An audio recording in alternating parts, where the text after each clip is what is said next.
কেমন লাগছে? আশা করি ভালো লাগছে। এই কোর্সটি আরও ভালো লাগবে এবং এই কোর্সটি যখন কমপ্লিট হবে তখন মনে হবে যে পৃথিবীর মধ্যে সবচাইতে ইম্পর্টেন্ট কিছু দেখেছি যেটা আমার লাইফ পরিবর্তন করেছে। তো নেক্সট পয়েন্ট হচ্ছে বিকামিং এ লাইফ লং লার্নিং।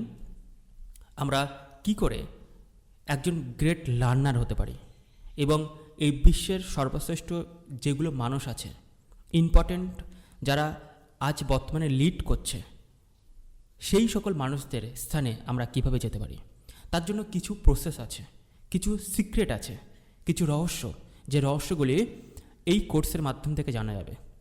তো শুরু করা যাক।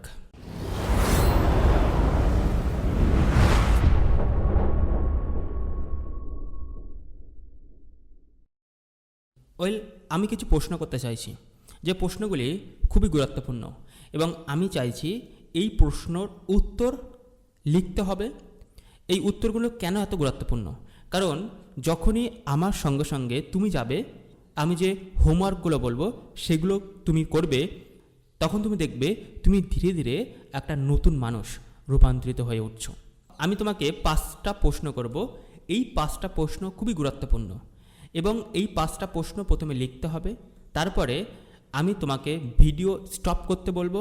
ভিডিও বন্ধ করার পরে খুব গভীরে ডিটেলসে এই প্রশ্নগুলির উত্তর লিখতে হবে, অন বাই অন, যতক্ষণ লাগে। এটা 20 মিনিট লাগতে পারে, আধা ঘন্টা লাগতে পারে, বা 10 মিনিট লাগতে পারে। যতক্ষণ লাগবে তুমি সম্পূর্ণ ডিটেলসে এই উত্তর লিখবে। উত্তর লেখা কমপ্লিট হলে আবার পুনরায় এই ভিডিওতে ফিরে আসতে হবে। যতক্ষণ না হোমওয়ার্কটি কমপ্লিট হচ্ছে ততক্ষণ এই ভিডিওটা কন্টিনিউ করা যাবে না। এটা একটা রুলস। এই রুলসটা তারা ফলো করবে যারা সফল হতে চায়। যদি তুমি এই রুলস না ফলো করো, তুমি যদি কন্টিনিউয়াসলি ভিডিওটা দেখতে থাকো, তাহলে হয়তো 1% তোমার ইমপ্রুভনেস হবে। কিন্তু যদি আমার সঙ্গে যে হোমওয়ার্কগুলো আমি দিচ্ছি সেগুলো তুমি ফলো করো, তাহলে আমি বলতে পারি মোর দ্যান 80% তোমার এই কোর্সটা থেকে ইমপ্রুভনেস হবে। প্রথম প্রশ্ন, তুমি কিসের জন্য পড়াশোনা করছো? কেবল নাম্বার পাওয়ার জন্য? না, তুমি কিছু জানার জন্য পড়ছো, জানার উৎসাহ তোমার মধ্যে আছে? যদি জানার উৎসাহ থাকে তাহলে সেটা কি, গভীরে লিখতে হবে। দ্বিতীয় পয়েন্ট হলো, আমি কি প্রতিদিন শেখার জন্য সময় দিচ্ছি, নতুন কিছু শেখা? না, আমি কেবল স্কুলে যাচ্ছি, প্রাইভেট টিউশনের কাছে পড়তে যাচ্ছি, কোচিংয়ে পড়তে যাচ্ছি, এটাই করছি। এটা খুব গুরুত্বপূর্ণ প্রশ্ন। আমি নতুন কিছু শেখার দিকে কি মন দিচ্ছি, আগ্রহ? না, আমি কেবল স্কুল বা কলেজ বা ইউনিভার্সিটি প্রাইভেট টিচারের কাছে পড়ছি, কারণ এগুলো ট্র্যাডিশনাল পড়া, পড়তেই হবে। এই দুটোর মধ্যে ডিফারেন্স আছে। আমি কোনটা করছি, 1 নম্বর। দ্বিতীয় হচ্ছে কেন করছি, যদি আমরা লিখতে পারি গভীরে। আমরা যদি মনে হয় যে আমি স্কুলে পড়ছি এবং প্রাইভেট টিউশনের কাছে পড়তে যাচ্ছি, তার বাইরে কোনো চিন্তাভাবনা করছি না, কেবল এই দুটোর দিকে আমি মনোযোগ দিয়েছি, তাহলে কেন? কারণ আমি বেশি নাম্বার পেতে চাইছি, বা তোমার আর কোনো কারণ থাকতে পারে। তোমার মধ্যে যে উত্তরটা আছে, আমি চাইছি সেই উত্তরটাই হলো আসল। আমি জাস্ট একটু এক্সাম্পল দিলাম, এটা কিন্তু আমার উত্তর। আমি চাইছি তোমার উত্তরটাই কিন্তু লিখবে। তৃতীয় পয়েন্ট হলো, পড়া বাদে কোন জিনিসটা আমি বেশি আগ্রহী। অর্থাৎ পড়াশোনা, যেগুলো আমরা পড়াশোনা করছি স্কুলে, কলেজে বা ইউনিভার্সিটিতে, প্রাইভেট টিউশনের কাছে, তাছাড়াও আমি কিসের দিকে বেশি আগ্রহী, আমার কি কি কাজ করতে ভালো লাগে, এই প্রশ্নটা প্রথমে লিখতে হবে। আমি এখন উত্তর লেখার জন্য বলছি না, যখন আমি উত্তর লিখতে বলবো তখন উত্তরগুলো লিখতে হবে। চতুর্থ প্রশ্ন, that is the most important, যখন তুমি ভুল করো তখন কি তুমি শেখার চেষ্টা করো, না নিজের ওপর দোষ দাও? Lot of people, lot of student এই প্রবলেমটা বা এই সমস্যার মধ্যে আছে। তুমি কি সেই সমস্যার মধ্যে আছো? যদি কিছু ভুল করেছো রিগার্ডিং ইউর স্টাডি বা অন্য কোনো লাইফের কোনো অ্যাসপেক্টে, তখন তুমি কি নিজের ওপর দোষ দাও, না সেখান থেকে লার্নিং নাও? এখানে ভালো উত্তর হবে নিজের থেকে লার্নিং নেওয়া। অর্থাৎ কোনো ভুল করলে আমি শেখার চেষ্টা করি। আমি চাই না যে তুমি ভালো উত্তর দাও, আমি চাইছি তুমি সঠিক উত্তর দাও। এর মধ্যে দুটোর মধ্যে অনেক ডিফারেন্স আছে। প্রথম ভালো উত্তর, যেটা শুনতে ভালো লাগে, মানুষ বাহবা দেবে, এবং সেটা আমরা করে থাকি, কারণ এটাই সমাজে আমরা দেখেছি, শিখেছি, এবং মিথ্যা হলেও এটা বলি কিন্তু আমি সেই ব্যক্তিকে পছন্দ করি না যে ভালো বলার জন্য বলে বা ভালো করার জন্য বলছে। আমি চাইছি তুমি সত্যতা, তোমার মধ্যে যেটা আছে সেটাই লিখতে। কারণ সেইটা যদি তুমি না লেখো তাহলে তুমি একটা হাইড করতে চাইছো, নিজের খারাপটা, নিজের প্রবলেমটা তুমি হাইড করতে চাইছো, এবং এটা তুমি হাইড করলে তুমি নিজের মধ্যে কখনো সেলফ গ্রোথ করতে পারবে না, নিজের মধ্যে বেস্ট ভার্সনটা বাইরে বের করতে পারবে না। তো এই পয়েন্টটা importance. Next question, that is the most important, আমি কাকে দেখে অনুপ্রেরণা পাই, অর্থাৎ তোমার আইডলকে। এটা কে আছে তোমার আইডল? তুমি কি বলিউডের কোনো সুপারস্টার দেখেছো, বা ক্রিকেটার বা ফুটবলার? তোমার আইডল কে? কাকে তুমি ফলো করো?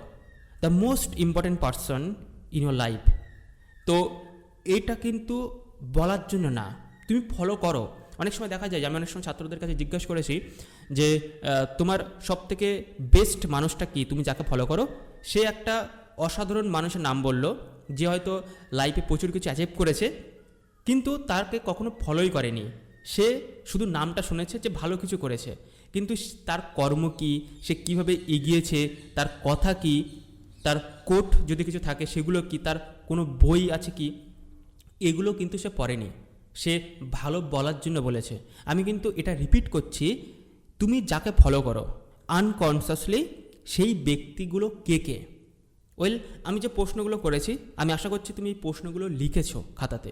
এখন এই ভিডিওটা একটু বন্ধ করতে হবে। আমি চাইছি ভিডিওটা বন্ধ করার পরে তুমি ওই প্রশ্নের উত্তরগুলো লিখবে, যে উত্তরগুলি খুবই গুরুত্বপূর্ণ। তারপরে যদি পসিবল হয় এই উত্তরগুলো টাইপ করে কমেন্টে লিখতে হবে, এই ভিডিওর কমেন্ট সেকশনে। আমি পড়তে চাই তোমার এই প্রশ্নের উত্তর কি হতে পারে। যারা কমেন্ট করে লিখবে আমি কিন্তু তাদের নাম দেখব, এবং অবভিয়াসলি তাদের সাথে আমার একটা কানেকশান তৈরি হবে। পরবর্তীতে যদি কখনো দেখা হয় তাহলে আমি জানতে পারবো যে সেই ব্যক্তিটা বা সেই ছাত্রটা কেমন, এবং তাকে সর্বোচ্চভাবে সাহায্য করতে পারবো। তো কমেন্ট কিন্তু একটা খুব গুরুত্বপূর্ণ বিষয়। প্রথমত হোমওয়ার্ক যেটা দিচ্ছে সেটা তো লিখতেই হবে, দ্বিতীয় হচ্ছে কমেন্ট করতে হবে। এগুলো কিন্তু নেসেসারি এবং কম্পালসারি, তোমাকে করতেই হবে। তাহলে তুমি এখন ভিডিওটি বন্ধ করতে পারো এবং উত্তরগুলো লেখা শুরু করো। এখন উত্তরগুলো তুমি লেখোনি, আমি চাইছি উত্তরগুলো তুমি লেখো, কারণ that is the most important thing. Great, as a great student সে তার হোমওয়ার্কগুলো কমপ্লিট করে, and you are a great student. I think that you can complete your homeworks. So তুমি উত্তরগুলো লিখেছো, এবং এই ভিডিওটা কমপ্লিট করার পরে তুমি কমেন্ট সেকশানে এই উত্তরগুলো লিখতে পারো ডিটেলসে, কারণ এগুলো আমার জন্য নয়, এগুলো তোমার জন্য, তোমার গ্রোথের জন্য এগুলো খুব ইম্পর্টেন্স। এখন চলে যাই মেন পয়েন্টে। কেন লাইফ লং লার্নিংটা গুরুত্বপূর্ণ? আমি তো প্রশ্ন জিজ্ঞাসা করলাম যে প্রশ্নগুলি খুব গুরুত্বপূর্ণ, কিন্তু তোমাকে মনে রাখতে হবে দু ধরনের স্টুডেন্ট হয়। একটা হচ্ছে টপার হওয়া, অর্থাৎ স্কুলের টপার্স, কলেজের টপার্স, বেশিরভাগ ক্ষেত্রে রাজ্য বা দেশের টপার্স। আরেকটা হচ্ছে লাইফ লং লার্নিং। আমার কাছে যদি জিজ্ঞাসা করা হয় who is the most important, without A doubt আমি একটা কথা বলবো, সেটা হচ্ছে যারা লাইফ লং লার্নার। টপারের থেকেও যারা লাইফ লং লার্নার হয় তারা জীবনে আরও বেশি অ্যাচিভমেন্ট করতে পারে, সাকসেসফুল হতে পারে। তো তোমাকে প্রথমত ভাবতে হবে লাইফ লং লার্নার হতে। আমি 9টা পয়েন্ট এখানে শেয়ার করেছি, এগুলো তুমি নিচের লিঙ্কে ক্লিক করে ডাউনলোড করতে পারবে, পরবর্তীতে দেখতে পারবে। সো প্রথম পয়েন্ট হচ্ছে জ্ঞান নয়, শেখার অভ্যাস সবচেয়ে বড় শক্তি। আমরা যেটা পড়ছি, বেশিরভাগ ছাত্ররা কী করছে, নাম্বার পাওয়ার জন্য পড়ছে, এবং যেই নাম্বার পাচ্ছে সে তার পড়া ভুলে যাচ্ছে, এবং পরবর্তী ক্লাসে উঠে যাচ্ছে, নতুন পড়া, নতুন সাবজেক্ট, এবং এইভাবে সে এগিয়ে যাচ্ছে। আলটিমেটলি কী হচ্ছে, তার লাইফের পারপাস, লাইফের প্যাশন সে ভুলে যাচ্ছে। তো এটা হচ্ছে শর্ট টার্ম মেমোরির খেলা। শর্ট টার্ম মেমোরি কখনও তোমাকে হেল্পফুল হতে দেবে না। তোমাকে একটা প্যাশন দরকার আছে, লাইফের পিছনে পারপাস দরকার আছে। তারপরে তুমি যদি পড়তে পারো তাহলে আলটিমেট তুমি গেম চেঞ্জিং হতে পারবে। দ্বিতীয় হচ্ছে টপার পরে পরীক্ষার জন্য, কিন্তু লার্নার পরে জীবনের জন্য। আমি এটা অনেকবার বলেছি যে যারা টপার্স হয় তারা কেবল নাম্বারের জন্য ছুটছে, নাম্বারের জন্য বেশি নাম্বার পাওয়ার জন্য পড়াশোনা করছে, টিউশনে নিচ্ছে, মুখস্থ করছে, হয়তো তারা নাম্বার পাচ্ছে। কিন্তু যারা লার্নার হয় তারা কখনো বেশি নাম্বারের জন্য পড়ে না, তারা পড়ে নিজের জীবনের জন্য, এবং আলটিমেটলি নিজের জীবনের জন্য পড়তে গেলে নাম্বার অটোমেটিক বাড়ে। আর আমি চাইছি তুমি দ্বিতীয় ব্যক্তি হয়ে ওঠো। তৃতীয় হলো learning is a brain gym. Well, তুমি পড়ার বাইরে কি করছো, that is the most important thing. পড়াশুনো বেশি করার জন্য আমি এমন কিছু দেব, তুমি অটোমেটিক 90, 95, 98% নাম্বার পেয়ে যাবে। That is my point. Okay, so তুমি পড়ার বাইরে কী করছো নিজের ব্রেনটাকে ডেভেলপ করার জন্য, নিজের লাইফটাকে ইমপ্রুভ করার জন্য, দ্যাট ইজ দ্য কোশ্চেন। এবং আমি শেখাবো যে সেই জিনিসগুলো কীভাবে তুমি অ্যাচিভমেন্ট করতে পারো। তুমি যদি বাইরের দেশে যাও, অ্যাডভান্স কিছু কান্ট্রি লাইক আমেরিকা, ইউরোপিয়ান কিছু নর্দিক কান্ট্রি আছে যেখানে তাদের life better, like education life better. Japan, তারা এডুকেশন লাইফ বেটার, তারা এটাকেই ফোকাস করে, তারা বেশি অংশ সময় এডুকেশন সিস্টেমটাকে ফোকাস করে। কারণ এটাই একটা অংশ যেখান থেকে হিউম্যান রিসোর্স বলা হয় এটাকে, ডেভেলপমেন্ট করা যায়। যদি আমরা এডুকেশনটাকে ইম্পর্টেন্স দিতে পারি তাহলে অটোমেটিক লাইফের সমস্ত ক্ষেত্রে, সেটা হতে পারে স্বাস্থ্য, হতে পারে অর্থ, হতে পারে ইকোনমিক্স, হতে পারে হিউম্যান যেগুলো ডাইমেনশন আছে, সুখ সমৃদ্ধি শান্তি সম্পর্ক, প্রত্যেকটা ক্ষেত্রে উন্নত হবে। তো শিক্ষা হচ্ছে গোড়া বা বেস। তো সেই জিনিসটাকে আমি দেওয়ার চেষ্টা করছি যাতে সেই ইম্পর্টেন্ট জিনিসগুলো যেগুলো বাইরের দেশে শেখানো হচ্ছে সেগুলো তুমি জানতে পারো। চতুর্থ, শুধু বই মুখস্থ নয়, শেখা মানে বোঝা এবং পূরক করা। Well, it is the most important point. এই পয়েন্টটা নিয়ে আমি পরবর্তী সেশন নিয়ে আসবো। মুখস্থ করা, এবং অনেক সময় ছাত্ররা বলে যে স্যার পড়াশুনো করার পরে কেন ভুলে যাই, 2 মিনিট 5 মিনিট 10 মিনিট পরে কেন ভুলে যাই? কারণ সে শুধু মুখস্থ করেছে। মুখস্থ করা আমাদের ব্রেনের একটা সিস্টেমে চলে। মনে করো ব্রেনের মধ্যে অনেক নিউরনস আছে। আমরা যদি কোনো জিনিস বুঝি এবং নিজের ইমোশনটাকে ওর মধ্যে অ্যাটাচমেন্ট করতে পারি তাহলে সেটা লং টার্ম মনে থাকে।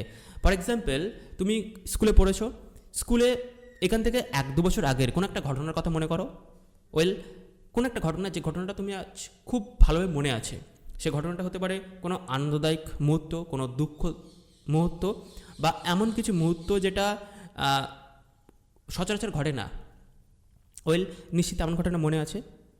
কেন সেই ঘটনাটা মনে আছে? কারণ সেই ঘটনার সাথে ইমোশন যুক্ত আছে। তুমি যদি বলি এখান থেকে 2 দিন আগে কী দিয়ে ভাত খেয়েছিলে, দেখি তুমি কেমনভাবে মনে করতে পারো। মেবি তোমাকে ভাবতে হচ্ছে। কেন? কারণ এর মধ্যে কোনো ইমোশন যুক্ত নেই, তুমি এটা রেগুলার করছো, রেগুলার খাচ্ছ টাইম টু টাইম।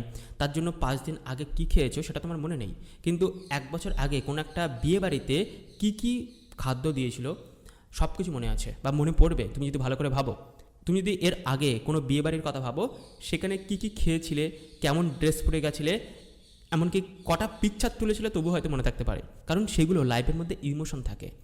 পড়াশোনার মধ্যে আমি যদি কিছু টেকনিক ইউজ করতে পারি তাহলে সেই পড়াটা পড়ার পরে দীর্ঘ সময় মনে থাকতে পারে, সেগুলো আমি শেখাবো অবভিয়াসলি। তো পড়া কখনো মুখস্থ করে হয় না। মুখস্থ করলে তুমি 5 থেকে 10 মিনিট পরে ভুলে যেতে পারো, কিন্তু যদি ওর মধ্যে কিছু টেকনিক আমি ইউজ করতে পারি সেই পড়াটা পরীক্ষার পরেও মনে থাকবে। ওয়েল, নেক্সট 5 নম্বর পয়েন্ট হচ্ছে learning never finish, it is develops. কখনও এটা ভাববে না যে এই পড়াটা কমপ্লিট করে ফেলেছি, কখনও পড়া কমপ্লিট হয় না। মেবি তোমার যে ইউনিট টেস্টগুলো তুমি পড়ছো বা তুমি যে ক্লাসেই পড়ছো, মেবি ইতিহাস সাবজেক্ট নিয়ে পড়ছো, এই ইতিহাস সাবজেক্টটা ক্লাস 7-এর যে সাবজেক্টটা তুমি পড়ছো, ক্লাস 9-এ গিয়ে সেই সাবজেক্টটা আছে আরেকটু বেটার ওয়েতে। ওয়েল, তুমি ভাবছো যে ক্লাস 7 কমপ্লিট করেছি, এই চ্যাপ্টারটা কখনো আসবে না। না, এই চ্যাপ্টারটা ক্লাস 7-এ হয়তো খুব নর্মাল, হয়তো খুব সাধারণভাবে তুমি পড়ছো, এর মধ্যে অত ডেপথে শেখায় না, কারণ তোমার এজ অনুযায়ী সেই পড়াগুলি ক্যাটাগরাইজ করা থাকে। কিন্তু যখন তুমি আরও উচ্চ স্তরে যাবে, ক্লাস 10, ক্লাস 12, ইভেন যখন মাস্টার ডিগ্রি কমপ্লিট করবে, তখন সেই সাবজেক্টটি পড়তে হবে, কিন্তু আরও বেটার ওয়েতে। তো কখনও এটা ভাবা উচিত নয় যে লার্নিং আমি ফিনিশ করে ফেলেছি, আমি কমপ্লিট করে ফেলেছি। এটা সবসময় একটা এভলভ এবং এভলিউশনসের জিনিস, যেটা তোমাকে বেটার ওয়েতে হেল্প করতে পারে। ওয়েল, নেক্সট পয়েন্টে চলে যাই। নিয়মিত শেখা মানে আত্মবিশ্বাস গড়ে ওঠা। এটা সবার ক্ষেত্রে হয় যারা নিয়মিত শেখে। তুমি যদি একজন স্টুডেন্ট হও, যদি সপ্তাহে 1 দিন করে পড়ো, তাহলে তোমার মধ্যে আত্মবিশ্বাস থাকবেই না। পরীক্ষায় অনেক পরীক্ষার সময় অনেক ভয় চলে আসবে, অনেক ডাউট চলে আসবে যে আমি বেশি নাম্বার পাবো কি, ইভেন ফেল বা পাস করবো কি। কিন্তু যদি তুমি একটা রেগুলারিটি মেনটেন করো, একটা রুটিনস, একটা স্ট্র্যাটেজি বা সিস্টেম মেনটেন করো, তাহলে তুমি অটোমেটিক তোমার যে সেলফ ডাউটটা থাকবে সেটা বন্ধ হয়ে যাবে, তোমার মধ্যে সেলফ কনফিডেন্স তৈরি হয়ে যাবে। পরবর্তী point, self learning and freedom.